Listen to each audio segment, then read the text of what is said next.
గాయపడిన కుటుంబ సభ్యులతో అయితే మాట్లాడదాము. ఒక మహిళ అయితే ఉన్నారు. ఇంతకు ఏం జరిగింది, ఎలా జరిగిందని ఆమెతో కూర్చొని మాట్లాడదాం. నమస్తే అమ్మా. నమస్తే. మా మీ పేరుమా? కళావతి. ఎక్కడి నుంచి వస్తున్నారు మా మీరు? తిరుపతికి. తిరుపతికి వెళ్ళి వస్తున్నారమ్మా. ఎలా జరిగింది మా ఇంతకీ ఘటన?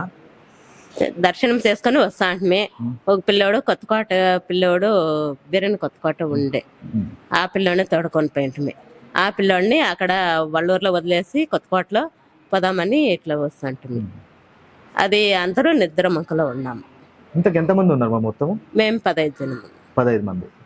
మీరు వెళ్ళి వచ్చారు కదమ్మా, వెళ్ళి వచ్చేటప్పుడు కూడా అలా ఏమైనా డ్రైవింగ్ బాగానే ఉండిందా, లేకపోతే వచ్చేటప్పుడు డ్రైవర్ నిర్లక్ష్యం అంటారా, లేకపోతే రోడ్డు ఏం లేదు. ఇప్పుడు ఎంతమంది గాయపడ్డారమ్మా? 11 జనం. 11 జనం. ఇప్పుడు ముగ్గురు అయితే చనిపోయారు. వాళ్ళు ఎవరైనా మీ కుటుంబ సభ్యులు ఉన్నారమ్మా? కోడలు అంటే సొంత కోడలమ్మా? సొంత కోడలు. ఏం పేరుమా? శ్రావణి. అంటే ఇక్కడికి వచ్చిన తర్వాత చనిపోయారా, లేకపోతే అక్కడే చనిపోయారా?